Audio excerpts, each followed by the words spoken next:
kolēģi, ir kāda ļoti, ļoti būtiska, svarīga lieta, kas jums būtu jāzina. Mēs šodien strādājam ar pasakuterapijas speciālistiem un runājām tātad par koka simbolismu, par koka tēlu.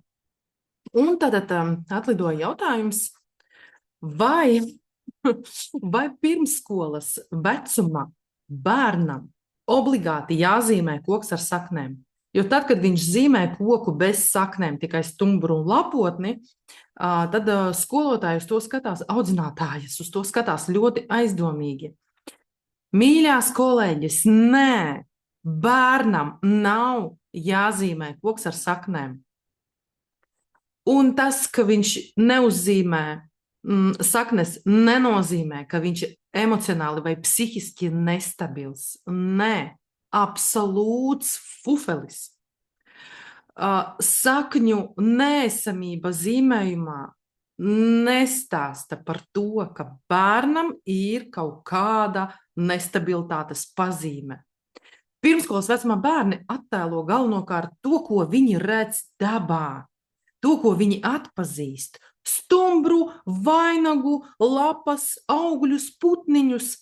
Saknes atrodas zem zemes. Tās nav tieši redzamas.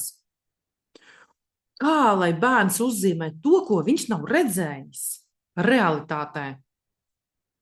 Lai saknes uzzīmētu, tas prasīs vispār tādu augstāku abstraktās domāšanas līmeni, bet šī abstraktā domāšana bērnam veidojās tikai 6-7 gadu vecumā. Un tāpēc koks bez saknēm pirmskolas vecuma bērna zīmējumā nav problēmas signāls. Tā ir norma. Ir burtiski saprast arī to, ka viens atsevišķs zīmējuma elements nekad netiek interpretēts izolēti. Un psiholoģiskajā praksē, pasakuterapijas praksē, mēs vērtējam vispār zīmējumu kopumu, mēs vērtējam situāciju, mēs vērtējam uzdevuma kontekstu, mēs vērtējam paša bērna komentārus par viņa zīmējumu. Mēs ņemam vērā arī bērna uzvedību un viņa emocionālo stāvokli laika gaitā, kaut kādā laika sprīdī.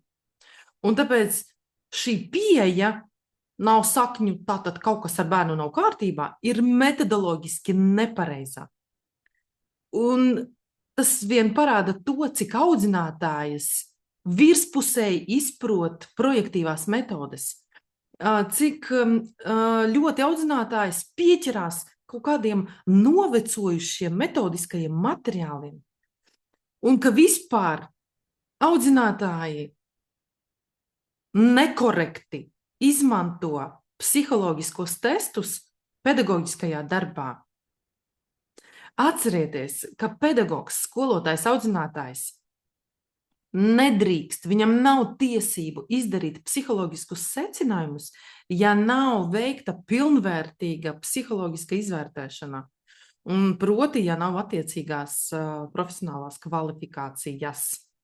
Ja? Zīmējums, pēc zīmējuma diagnozi neuzstādam.